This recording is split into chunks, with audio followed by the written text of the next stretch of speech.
अब प्रभु ऋषि समेत नहाए,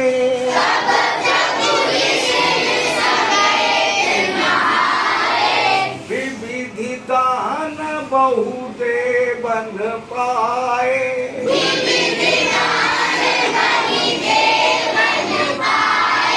हरसि चले मुनि वृंद सहाया,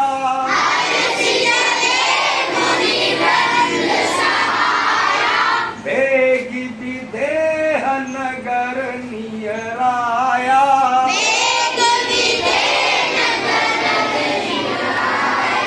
तब प्रभु ऋषि समेत नहाए,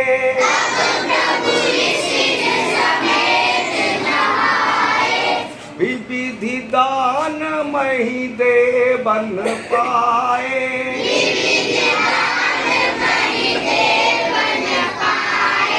हरसि चले मुनि वृंद सहाया,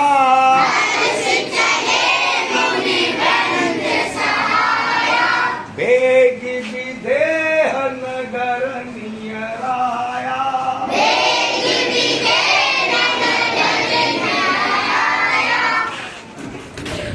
तो आप लोगों को पता चल चुका है कि प्रभु श्री राम और लक्ष्मण विश्वामित्र जी के साथ धनुष यज्ञ देखने को चल दिए। रास्ते में एक आश्रम मिला, वहां उन्होंने अहिल्या का उद्धार किया। उसका उद्धार करके फिर आगे बढ़े। आगे जब बढ़े तो गंगा मिली और गंगा की सारी कथा महर्षि विश्वामित्र ने राम को सुनाई। किस प्रकार गंगा स्वर्गलोक से पृथ्वी पर आई, वो सारी कथा सुनाई। इतनी बात हम आपको बता चुके। अब तब प्रभु ऋषि समेत नहाए,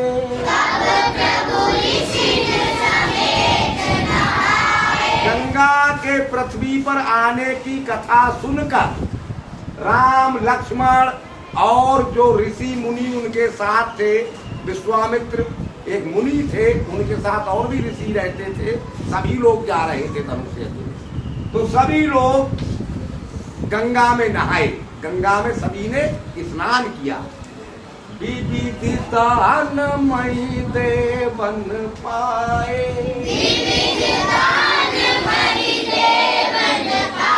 महिदेव ब्राह्मणों को कहते हैं।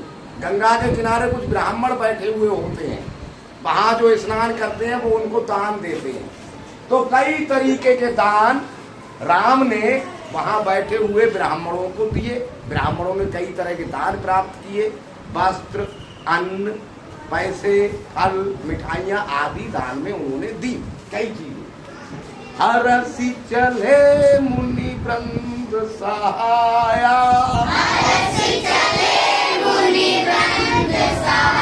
गंगा में स्नान करके ब्राह्मणों को दान देकर प्रसन्नता के साथ ऋषियों के समूह के साथ, कई ऋषि थे, विश्वामित्र जी के साथ और भी मुनि थे, उन सब के साथ आगे चल दिए।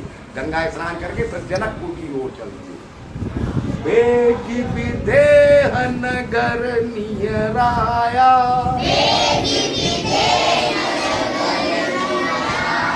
और जल्दी ही विदेह राजा जनक का दूसरा नाम, राजा जनक का दूसरा नाम विदेह है। और जल्दी ही राजा जनक का शहर नजर आने लगा, निकट आ गया, पास में आ गया, उनकी सीमा में पहुंच गया। अब कहानी इतनी ही। अब गणित स्टार्ट होती है, मैथ स्टार्ट होती है। गंगा में नहाते हैं तो कैसे नहाते हैं, डुबकी बताओ। हाँ द्विवेदी बताओ, गंगा में स्नान करते हैं कैसे करके नहाते हैं? डुबकी लगा लगा के। शाबाश, बैठ जाओ। गंगा में नहाते हैं, डुबकी लगाते हैं ना, कई डुबकियां लगाते, बहुत आनंद आता है या नहीं? कुछ लोग बहुत तैरते भी है, डुबक भी लगाते हैं। तो डुबकी तो राम ने भी लगाई होगी जब गंगा में नहाए होंगे। और मान लीजिए उनको नहाने में टोटल टाइम लगा ये मानने वाली बात है, ये जरूरी नहीं है, ये सिर्फ मानने वाली बात है, कल्पना है।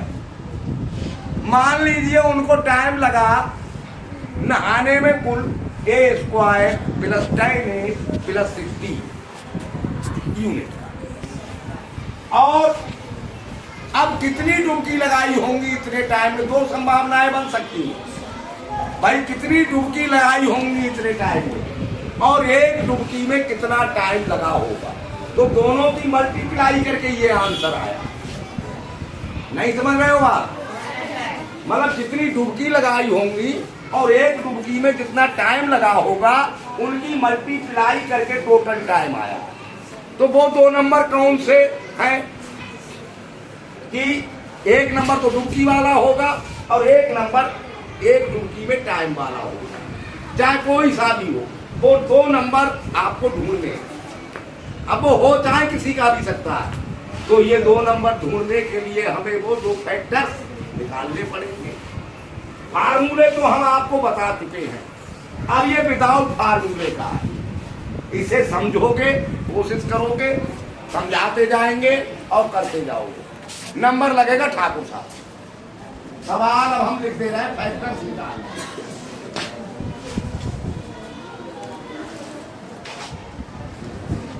पहले समझ लो फिर पूछेंगे।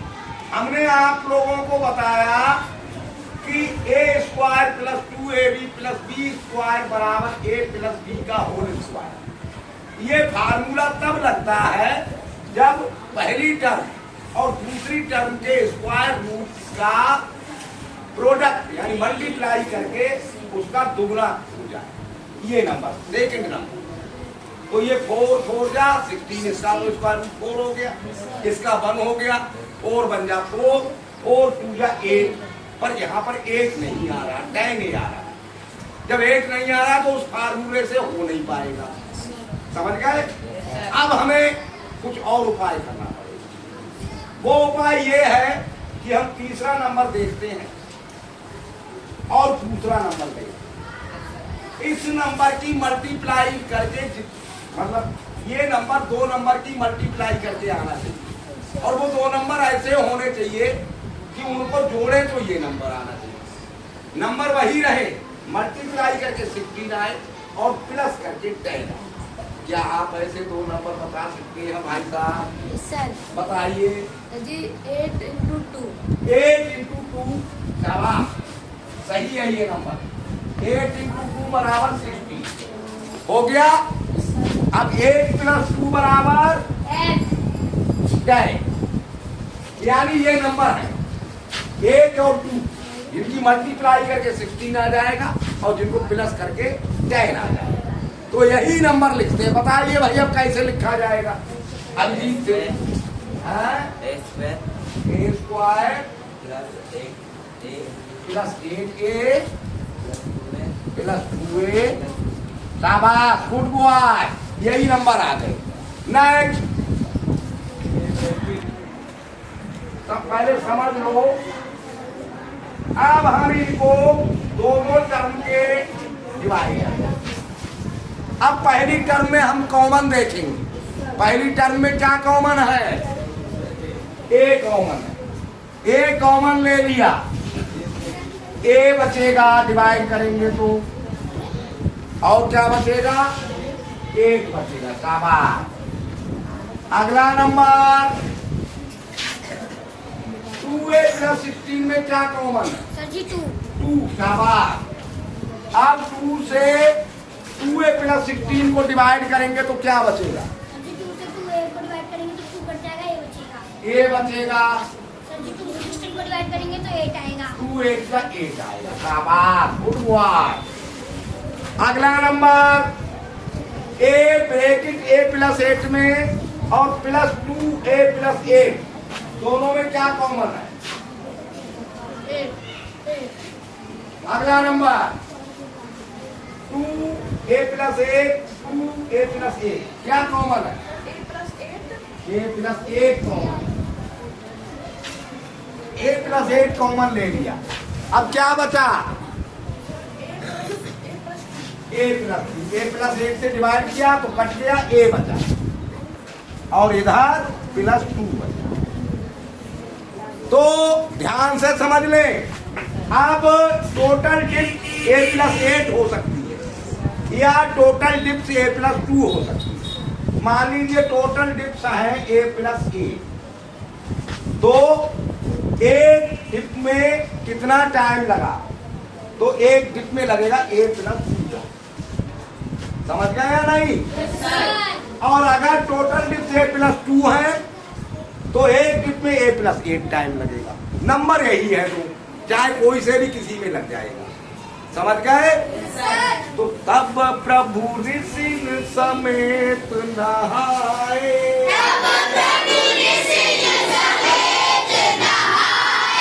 विधि दान मही दे बन पाए,